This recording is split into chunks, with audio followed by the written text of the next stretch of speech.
सुप्रभात बच्चों, आज हम आपकी पाठ्य पुस्तक हिंदी के पाठ 1 का अध्ययन करेंगे जिसका शीर्षक है हमारा देश भारत है। तो चलिए पाठ को पढ़ते हैं और जानते हैं कि किस प्रकार से पाठ के माध्यम से कवि ने भारत देश की महिमा का गुणगान किया है, इसकी विशेषताओं को बताया है। तो चलिए पढ़ते हैं कविता हमारा देश भारत है। पाठ 1 हमारा देश भारत है। पाठ परिचय जान लेते हैं। हमें गर्व है कि हमने भारत में जन्म लिया है। भारत ऋषि मुनियों की भूमि है। दुष्यंत और शकुंतला के पुत्र भरत के नाम पर हमारे देश का नाम भारत पड़ा। वर्तमान समय में यह तीव्र गति से विकासमान तो है ही, इसका अतीत भी अत्यधिक गौरवशाली है। यह वह देश है जहां सिंधु घाटी जैसी नगरीय सभ्यता का विकास हुआ। यह वह पवित्र भूमि है जहां हिंदू संस्कृति फूली फूली और वेदों की ऋचाएं लिखी गई। राम, कृष्ण, बुद्ध, महावीर और नानक इसी भूमि पर अवतरित हुए। इसी धर्म भूमि पर कबीर, रहीम, तुलसीदास, कालिदास, गालिब, सूरदास, रविदास जैसे संत कवियों ने जन्म लिया।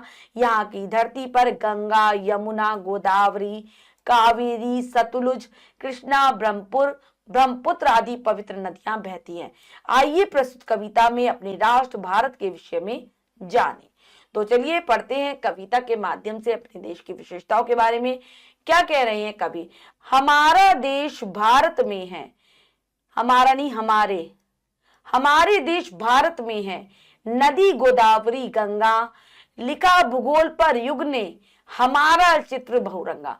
कि हमारे देश में कई सारी नदियां बहती हैं जिसमें गोदावरी और गंगा भी हैं। भूगोल, अगर हम मानचित्र पर देखें, भूगोल पर देखें तो युगों युगों से हमारे देश का जो चित्र है वो बहुरंगा दिखाई देगा, विविध रंगों में दिखाई देगा। क्योंकि हमारे देश में विभिन्न धर्मों को, विभिन्न जातियों को, विभिन्न संप्रदायों को मानने वाले लोग रहते हैं। रहन सहन खान पान सभी का अलग अलग है।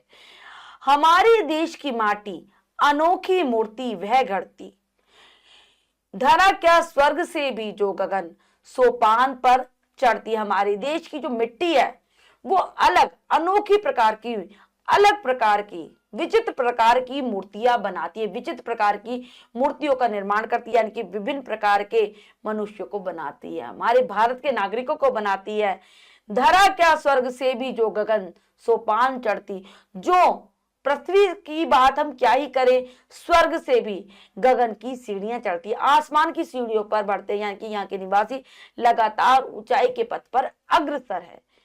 हमारे देश का पानी हमें वह शक्ति देता, भरत सा एक बालक भी पकड़कर वनराज को लेता।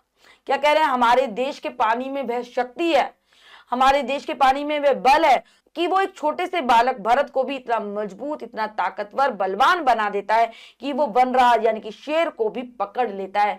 भरत के बारे में कहानी प्रसिद्ध है कि वो शेर का मुंह पकड़कर उनके दांत गिन लिया करते थे। जहां हर सांस में फूले सुमन मन में महकते हैं, जहां ऋतुराज के पंछी मधुर स्वर में चहकते हैं। अगर हम भारत देश की बात करें तो यहाँ पर रंग बिरंगे फूल दिखाई देंगे, साथ ही साथ प्रत्येक व्यक्ति के मन में प्यार भरा है, यानी कि फूल रूपी सुमन हर किसी के मन में महकते हैं। क्योंकि हमारे देश के सभी निवासी अतिथियों का भी बहुत आदर करते हैं, आपस में सब मिलजुल कर प्यार से रहते हैं। यहाँ पर जहाँ ऋतुराज के पंछी मधुर स्वर में चहकते हैं, जब बसंत ऋतु यहाँ पर आती है तो आपको बहुत सारे पक्षी चहचहाते हुए पेड़ों पर दिखाई देते हैं। हमारे देश की धरती बनी है अन्नपूर्णा सी, हमें अभिमान है इसका कि हम इस देश के वासी। हमारे देश की जो धरती है वो अन्नपूर्णा यानी कि सभी को अन्न प्रदान करने वाली है।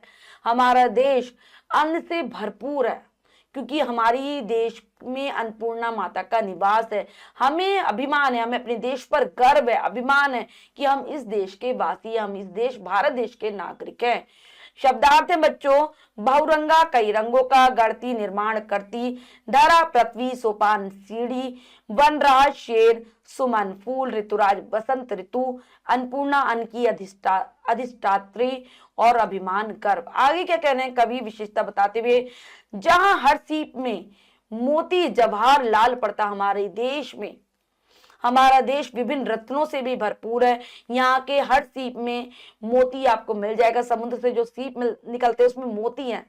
और जवाहरलाल पड़ता हमारे देश में बड़े बड़े महान पुरुषों ने जन्म लिया है जो भी रत्नों के समान ही है, जवाहर मोती के समान है।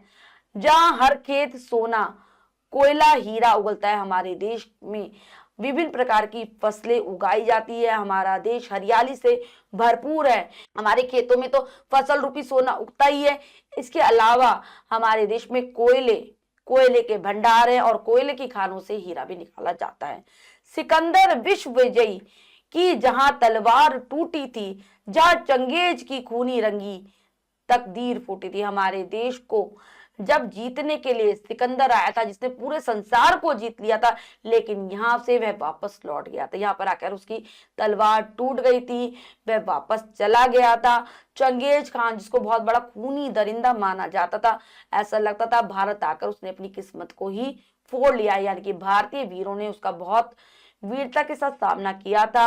यही वह देश है जिसकी सदा हम जय मनाते हैं, समर्पण प्राण करते हैं, खुशी के गीत गाते हैं। यह हमारा प्यारा भारत देश है। हम हमेशा इसकी जय जयकार करते हैं।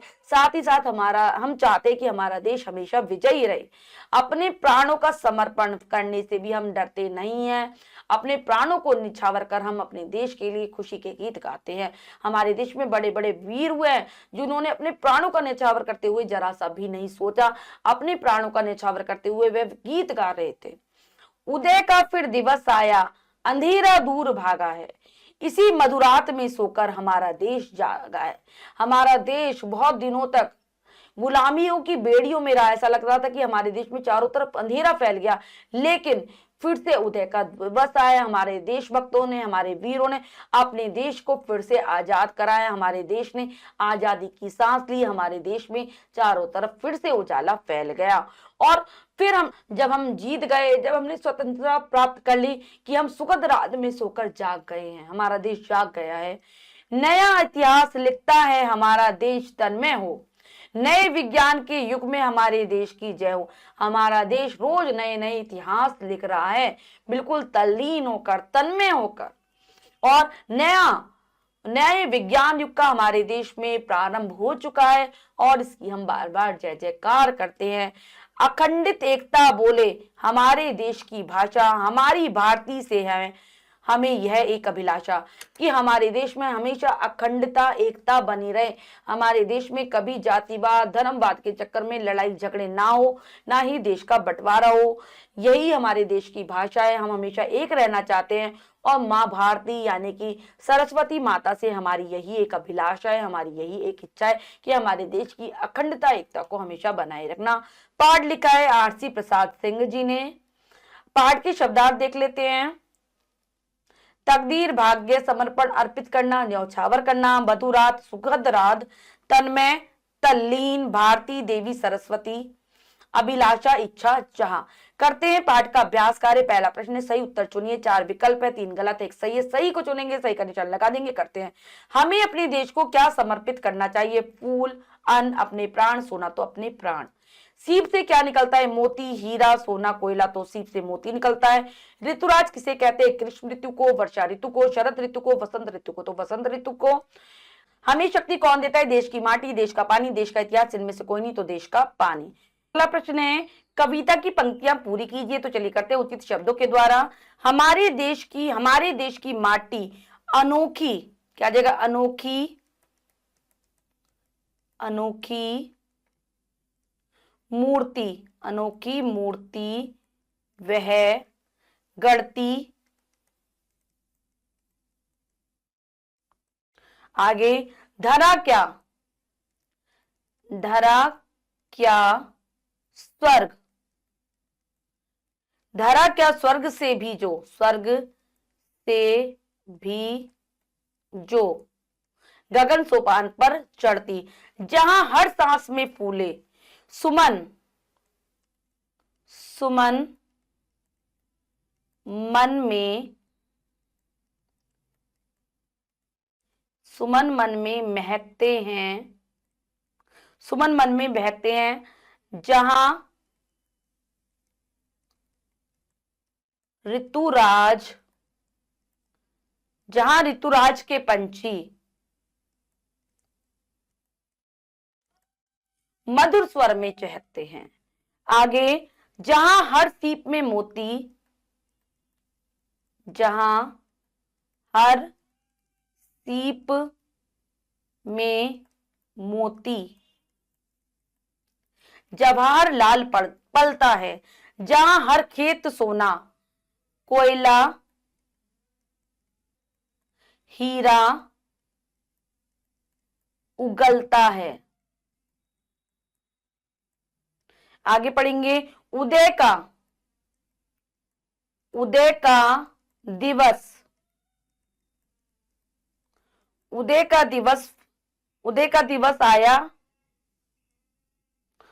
उदय का दिवस आया, उदय का यहां पर फिर और आएगा, उदय का फिर दिवस आया, अंधेरा दूर भागा है, इसी मधुरात में सोकर हमारा देश जागा है। तो बच्चों, हमने पाठ को अच्छे से समझकर पढ़ा और अभ्यास कार्य किया। इसके अतिरिक्त जो भी कार्य स्वयं करेंगे सुंदर अक्षरों में अपनी अभ्यास पुस्तिका में। बच्चों, आज हमने पाठ के माध्यम से अपने देश की विशेषताओं के बारे में जाना। आशा करती हूँ यह पाठ आप बहुत अच्छे से समझ गए होंगे। पाठ को फिर से जरूर पढ़ेंगे।